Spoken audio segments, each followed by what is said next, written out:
everyone, and welcome back to the Balanced Bodies Blueprint. I am your host, Vinny Russo. And I'm Dr. Eryn Stansfield. And we're shifting gears from all conventional fitness narrative you hear on most fitness podcasts, as our main emphasis lies in preventative healthcare, adopting a holistic approach to nutrition, and challenging the traditional views on various fitness topics. Our mission with this podcast is to serve as your beacon, guiding you on a journey towards achieving optimal health. In today's podcast, we are going to discuss some common misconceptions about fats and carbs. And let's start with you, Vinny, since you are our nutritionist. What do you see as far as clients with some common misconceptions about fats and carbs? Yeah, well, usually when they come to me, it's mainly like they have a belief already set in stone in their head. For example, carbohydrates are bad for weight loss and should be completely eliminated. When the reality of that is that not all carbs are created equal. Like you have whole grains, fruits, and vegetables that will provide essential nutrients like fiber, vitamins, and minerals. And they get the same rap as these refined processed carbs like sugary snacks, which are the ones that should be limited, not eliminated, but should be limited. Another one I see is that like consuming fat is going to make them fat, when really it's like you need these healthy fats to be part of a balanced diet. And one overlooked aspect of fats is how it helps the body absorb fat-soluble vitamins.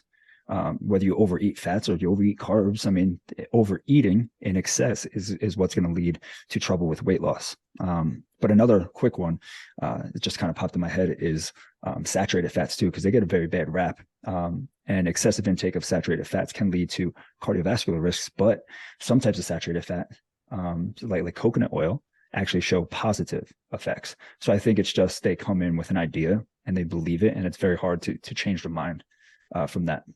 Yeah, I mean, I agree. So, when I got into competing, I didn't know a lot about nutrition, even though I came from the medical world. And I, in general, believed that I responded better to fats than carbs. And so, in my diet, I would increase my caloric intake would be mostly from fats, and I would decrease my carb intake. And I think a lot of people do this, right? And it might be okay in the short term, but is that really sustainable long term and desirable? It might not be. And, I think it's interesting because they have done studies where they looked at different genotypes, so single nucleotide polymorphisms in different populations to see, which ones are associated with carb, quote unquote, carb responders versus fat responders. So they kind of have narrowed some commonalities between the SNPs basically in these people. But what I think is more interesting is that there was a very recent study that came out looking at weight loss differences in isocaloric high carb and high fat diets. So they took populations that had specific genotypes that were associated either with carb responding or fat responding, and they put them on the same caloric intake diets and gave them either carbs or fats, depending on what their genotype showed. And it was a randomized controlled study, so very good. Was protein equated for? I think, yeah. So I think that the protein intake was the same in both groups, or they tried to keep it for the most the same. But, obviously there are other factors that go into that, like other confounders, and I'm not sure if they actually controlled for those confounders or not. Yeah. But just looking at caloric intake, and these individuals were obese and overweight, and they did this for 12 weeks. And they basically found what a lot of nutrition people or people in the nutrition space will tell you in most randomized control studies, that if you decrease your caloric intake, that you will have some weight loss. And really, the more interesting part is the genotype. So if you're a fat responder and you're put on a fat, more of a, calorically dense fat diet versus a carb diet, even though the calories were the same in both groups, there was no difference in weight loss. Like they basically lost the same amount of weight, whether they're fat responders or carb responders. And the conclusion basically is that even if you diet for your genotype, that there's no, as long as you decrease your caloric intake, you'll still get the weight loss, right? It doesn't matter if you're a fat responder or carb responder and you're crossed over and eat more fats versus carbs. So I think that gets into the claim that at the end of the day, calories are king when it comes to weight loss. And I mean, maybe you can explain that a little bit further. Well, I mean, I like to look at it as like, if you're thinking about just nutrition, that there's a hierarchy. And like the main thing is going to be, like you said, calories. Like that's going to be the main foundation you're working off of. That's going to be the number one thing you want to make sure at a minimum you're controlling if you want to see progress in either direction. So here's going to be like a very quick, simple breakdown of like how to lose body fat. All right. So very simplistic here. So maintain a calorie deficit. So if you do this for about 80% of the time, you will lose fat and you will lose weight. So calories, 80% of the time, being in a deficit, you're most likely, you're going to lose weight.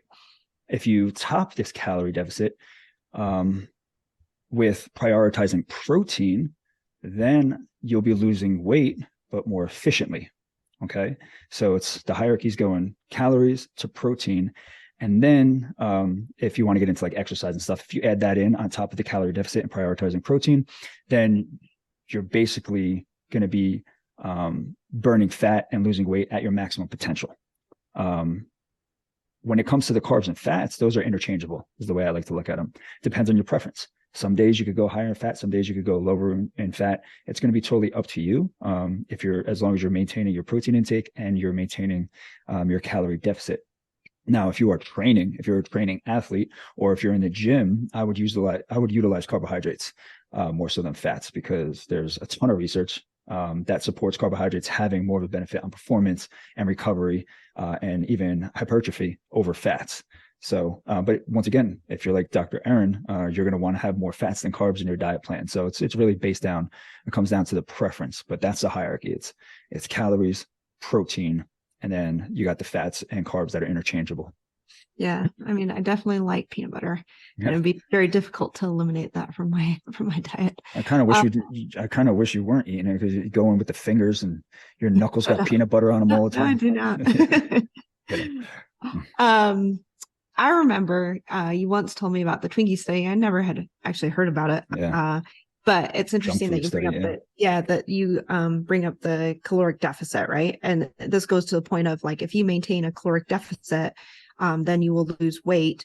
And, so for those of you that don't know about the Twinkie study, it was basically kind of a social experiment, but a nutrition professor, his name was Mark Cobb, he demonstrated that this very principle of, if you do decrease your calories, even if it comes from quote unquote Twinkies or junk food. He didn't just eat Twinkies, he ate junk food.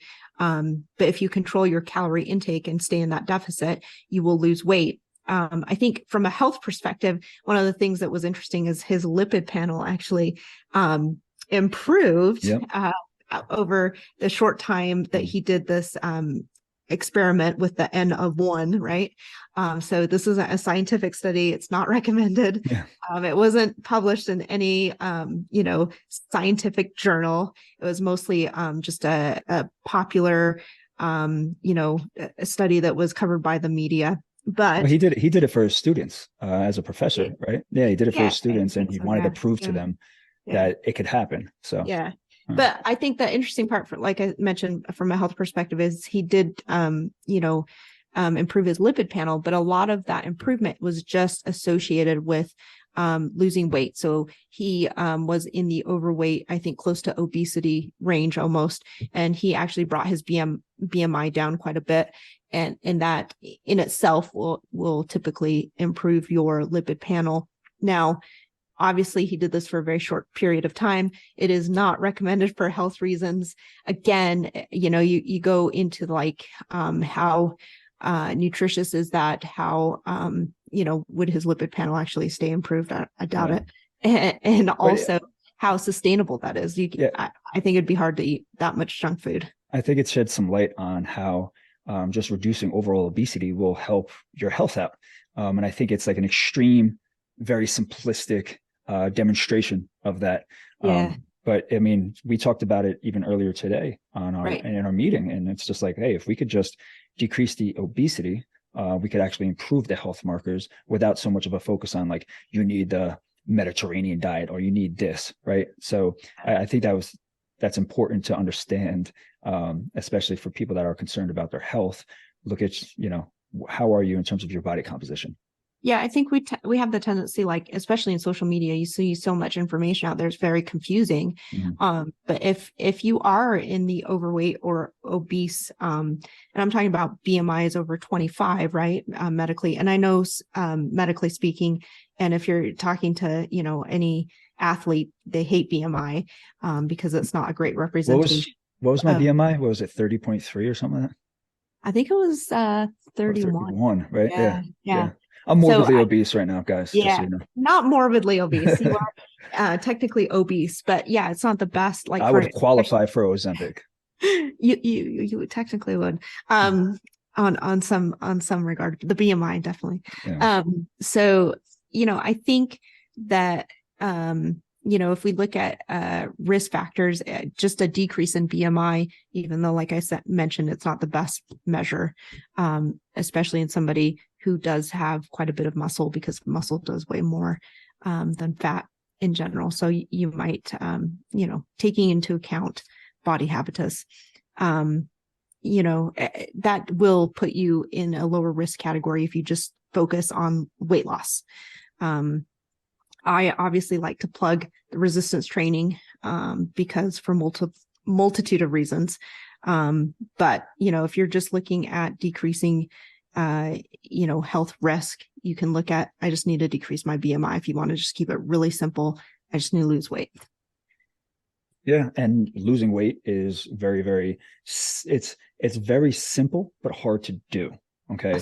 And even with that, like there's one diet, the calorie deficit will work, right? But it's whether you could sustain certain things. And now, how do you sustain that? It's about finding the right diet for you, which is really based off of your preferences. It has nothing really else to do with named diets like a keto diet or a paleo diet or Atkins diet or whatever you want to call it. But people look for that because they're like, oh, well, let me try this because I can't sustain doing a normal calorie deficit. And this seems fancier because it's dressed up with bells and whistles. So I want to try keto. And in the long run, I mean, it's still unsustainable. But the premise of what I'm saying is that, you could go into it with a foundation of knowing how to lose weight. But just because the diet works for me and helps me get to a physique that I want, doesn't mean it's going to work for Dr. Eryn. Well, I think, on that note, it's like, if you find a diet that works for you, then suddenly you're plagued with this diet dogma. Like, keto worked for me. Now you get all the keto zealots, or low carb worked for me. And now you have all the low carb zealots out there. And, we buy into this belief that the only way to lose weight is this particular diet. And if anybody out there wants to read a very good book about this, I read it years ago. It's a book called Diet Cults by Matt Fitzgerald, but it talks about how diet dogmas, as he coins them, are almost like a religious cult. You buy into it, you believe it, and in reality, there is no single right way to lose weight, just like there is no right diet for everyone. If it were that easy, we would, print off a diet and, it would have been on social media. It would have been published a long time ago. Those coaches who give out cookie cutter diets would not get a bad rap because they'd actually be helping people. Yeah, I think it's more complicated. Even our understanding of obesity is so much more complicated, and we're still learning about it, right? It is not as straightforward as just pure effort. There's genetics that play into that, environmental factors. There's a bunch of different confounding factors that we need to consider when we're looking at these patients, and even when we're studying these patients. So now that we've established that calories are very important, what do you think about calorie calculators? God. Get me started on this rabbit hole. Not a fan of calorie calculators because they don't take into account your goals, your unique physiology, your diet history, the lab work, your body composition. It's literally just like a generic cookie cutter number that's based off of a few body metrics. But the problem is like the human body, it's not static, it's dynamic. And you see these coaches out there and they give out macro plans because they use a macro calculator and it's very easy, and they charge $500 a month, and they just make a little tiny manipulation here and there throughout your journey together. And they actually call that coaching. We charge that same price, but with diet plans based off of your diet history, your preferences. And we also offer, monthly medical consults with you. It would be much easier if I just, plugged your statistics into a calculator, pushed out the numbers and gave it to you, but then you also see like it's all over social media now. Like you see these TikTokers where they do lives and they're like, hey, give me your weight, give me your height, give me your age, give me a general idea of your activity level, and I'm going to spit out the calories and macros for you. And that's not coaching, that's manipulation.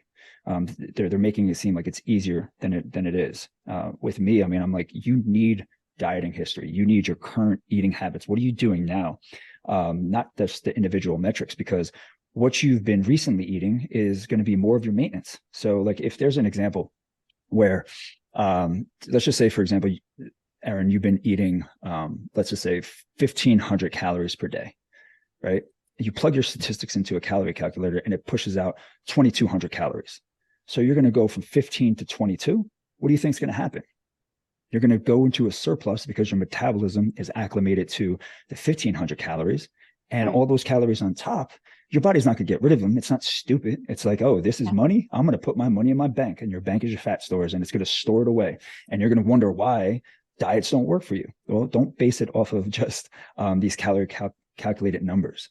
The best way to do it real quick, if you want to just like try to figure out where your maintenance is and like where to go from there, start tracking your food diligently for about 7 to 14 days without trying to change your habits. Monitor your scale weight. And if you're stagnant, you're most likely at your maintenance. So you would take the average of those calories over those 7 to 14 days. And that's your maintenance. And then you could adjust from there. And your maintenance is a sliding scale. There's a range. It's not just one particular number. There's actually, you could bracket that number with a certain range. And I would say that's how you figure out where your maintenance is. And if you want to gain muscle, you got to go into a surplus with resistance training. If you want to lose body fat, you need to go into a deficit with resistance training. So that's the way that I would take about it. I mean, on the surface, and I will say that I've been with several coaches, and, at the time we didn't have AI. But I remember thinking, wow, it's probably just a simple calculation. And, I like math. And so I remember calculating my BMR and trying to figure out like how many calories I had to decrease. But I still, even then, would use the guidance of a coach. But that being said, what do you think about AI doing all this work for you as this becomes a new space, especially in a lot of professions, even in my own profession, right? What do you think about that in nutrition? Well, I think I don't see AI as being used as a coach. I think they can help coaches. AI can help coaches like with the content, with being able to explain things better to help people understand stuff. Even with their own education, they could ask questions like, hey, like this person has, this person has a thyroid issue. Are there any diets that can help? Just as an example, I know. I don't want to get you started. But that's not actually that's not AI replacing the coaching, right? Because there's a very important human element when it comes to coaching with checking in, showing care, being able to make manipulations for the individual based off of, data that might be a little bit different, right? The client's life might change a little bit. And then you as a coach need to understand those changes that happen in that life. And you have to make adjustments there. Like, I'm not sure that AI could really do that on the fly like that. I think it's going to have to collect the data and maybe come up with the right decision. I think it's going to get very advanced, but I don't think it could ever take away from the human element of coaching. We differ in opinion about AI. Listen, I'm very, very stubborn. And so are you. But when it comes to it, you want the full potential of it to where it takes over the universe. I get it. I'm like, no, like humans will kind of pull back a little bit, hopefully, before that ever happens. So we do have two different sides here. But I think when it comes to the coaching aspect of it and it taking I think it'll take over those macro coaches. I think it'll take over Right. like coaches that give out cookie cutter diets. Yeah, Yeah. because you'd get the same shit from AI if you really want it. Yeah. But besides that, I don't think so. So what do you think?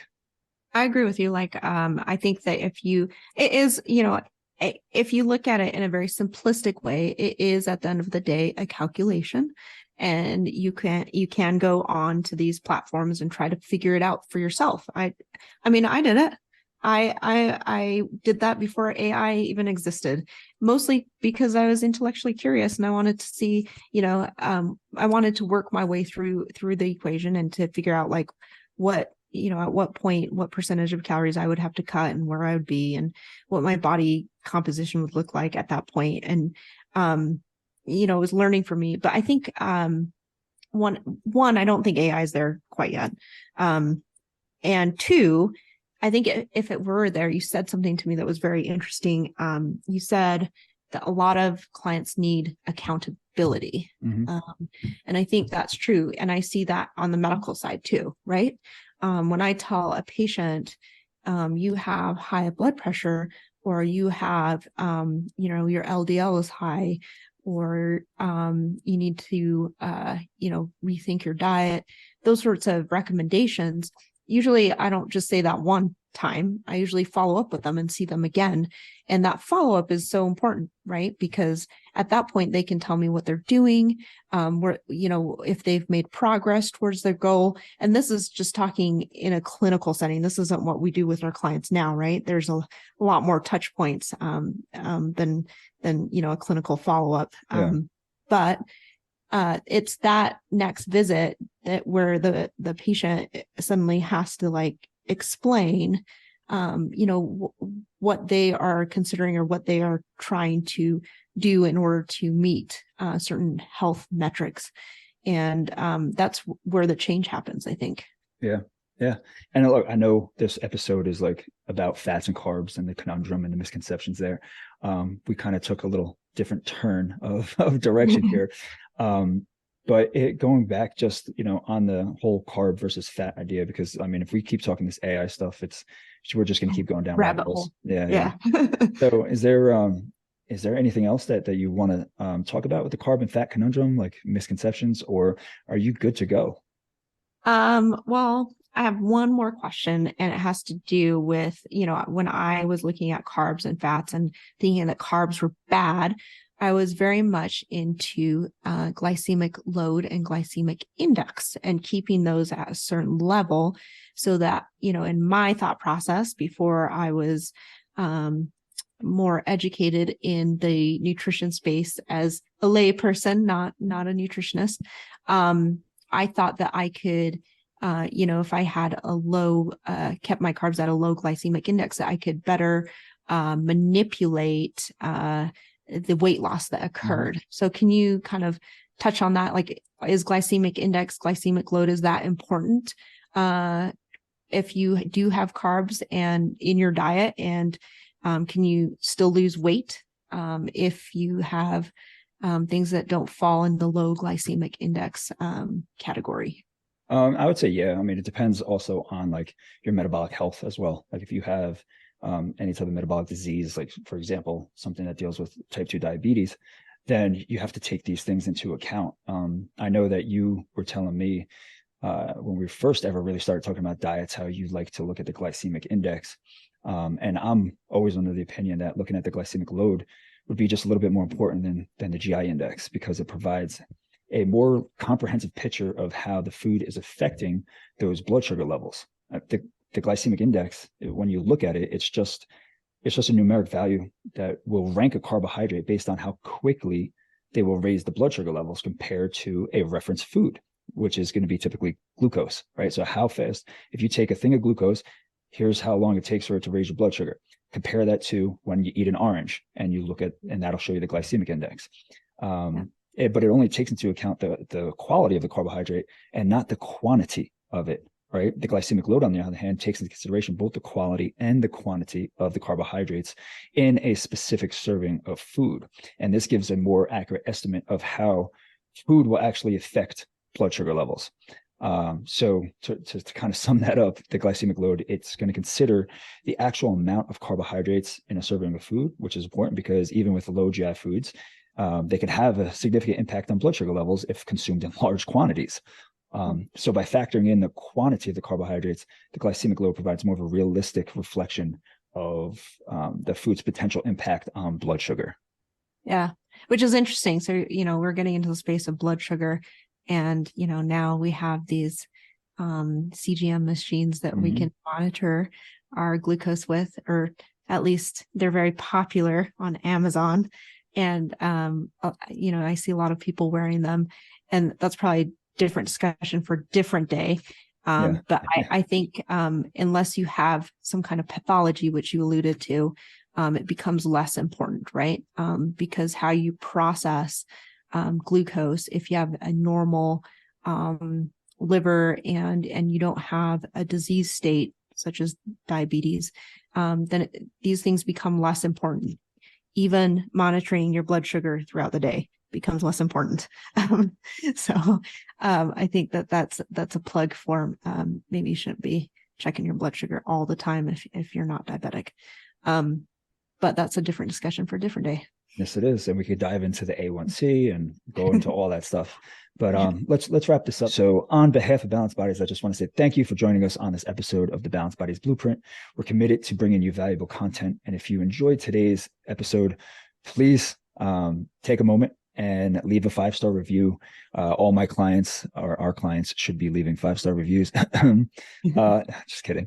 You could leave a 5-star review. You could post a comment about it. You could share it on your social media. Get the episode out there. Spread the wealth of knowledge. I also want to give a shout out to our sponsors, Legion Athletics, because they are providing you with 20% off your first order if you use the code Russo, RUSSO, and they have science-backed supplements, and they provide the research for every ingredient in their product that you're choosing to buy. And we will be doing a few giveaways for the month of December. Every week, we're going to be giving out Legion products. If you're not part of our private Facebook group and you want resources, you want communication with us in particular, you want to see the community that we built, you could just reach out to me on social media, or you could go to facebook.com and you could search up the Balanced Bodies Collective, because that's the name of the group. And we'll be more than happy to let our listeners in. So if you believe in the power of knowledge and you want to help other people discover these insights, please, once again, consider sharing this episode with everybody. And as you navigate your own path towards better health, just remember that Balanced Bodies is going to be forever in your corner. So we will see you all next Thursday. The podcast content may include discussions of medical topics and health-related information. However, the information provided should not be considered exhaustive or complete, and it should not be relied upon as a substitute for professional medical advice or treatment. Always seek the advice of your physician or other qualified healthcare providers with any questions you may have regarding a medical condition or treatment.